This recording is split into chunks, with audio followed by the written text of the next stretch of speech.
Vocabulary from Al-Baqarah verse 80. Massa, yamassu. To touch. Narun. Fire. Ayyamun. Days. Ahdun.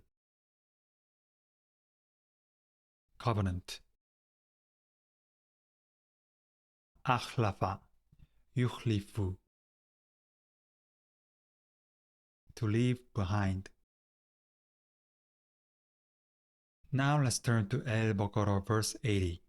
As always, please take a moment to pause the video and read this ayah on your own.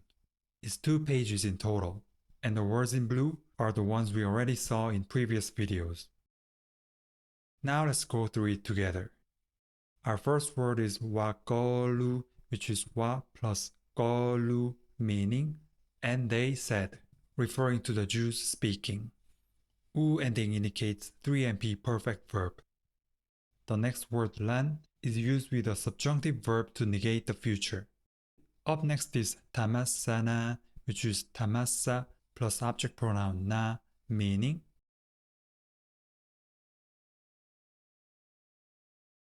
touch us. The ta prefix indicates 2ms or 3fs, but we can tell it's 3fs because the following subject is feminine, and tamassa is a doubled verb from the root mim sin sin. It ends with fatha instead of dhamma, which indicates subjunctive. Moving on, we have an-naru, meaning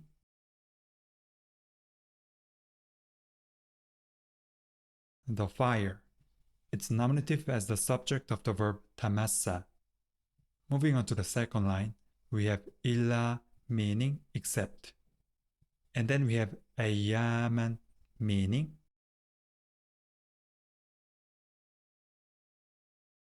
days. It's an adverbial accusative, so we translate it as 4 days. The next word is ma'dudatan from the root ain del del, meaning numbered. The ma prefix and waw between the second and third radicals indicate form 1 passive participle. And it's in accusative because the noun it modifies is also in accusative. And feminine singular adjective is used because ayyaman is a non-human plural. So ayyaman ma'dudatan means 4 numbered days, or in natural English, for a few days. Now let's do a quick recap from the beginning. وَقَالُوا لَن تَمَسَّنَا النَّارُ إِلَّا أَيَّامًا مَّعْدُودَةً means, and they said, the fire will not touch us except for a few days. Moving on, we have qul, meaning say. The sukun at the end and the dropping of the imperfect prefix indicates imperative verb. Here, Allah is telling the Prophet ﷺ to speak to the Jews. Moving on, ittakhadhtum is interrogative particle alif plus ittakhadhtum from the root hamza kha zal. The ta infix indicates form 8 verb, and the first radical hamza has been assimilated into the ta. Also, the hamza to wasl of the form 8 drops because of the interrogative particle alif. And tum suffix indicates 2MP perfect. So this word becomes a question, have you taken? Moving on, we have ainda, meaning with. And then we have Allahi, which is in genitive because of ainda. The next word is ahdan from the root ain ha del, meaning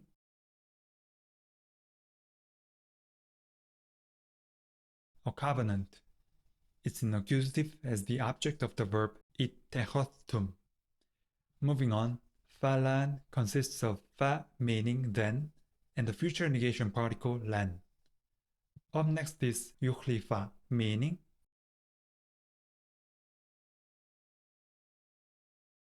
he breaks. The u prefix sukun on the first radical and the kasra as the stem vowel indicate form for 3ms verb. and the fatha at the end indicates subjunctive. Now let's look at the meaning of this verb. It's from the root kho, lem, fa, and we saw a word from the same root in verse 66. Here, khalfa means behind. Coming back, this verb is form 4, which carries a causative meaning. So this verb has to do with leaving behind or abandoning something. Here it refers to leaving behind a covenant. So it's translated as to break, as in break a promise. Moving on, we have Allahu, which is nominative case as the subject. Moving on to the second line, we have Ahdahu, which is Ahda plus possessive pronoun hu, meaning his covenant. It's an accusative as the object of the verb yukhlifa. Now let's do a quick recap from the first line. قُلْ أَتَّخَذْتُمْ عِنْدَ اللَّهِ عَهْدًا فَلَن يُخْلِفَ اللَّهُ عَهْدَهُ means, say, have you taken a covenant with Allah? Then Allah will not break his covenant. Moving on, we have meaning or. Next we get takuluna. Notice the ta prefix and una ending, which indicate to and p imperfect. Since we had the interrogative particle in the first line, we translate this as a question, are you saying? Moving on, we have ala, meaning about.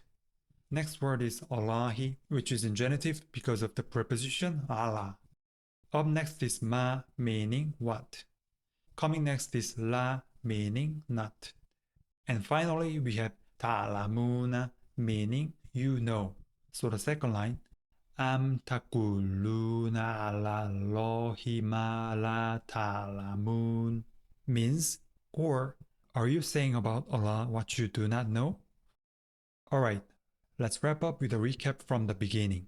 In English, we get, and they said, the fire will not touch us except for a few days. Say, have you taken a covenant with Allah? Then Allah will not break his covenant. Or are you saying about Allah what you do not know?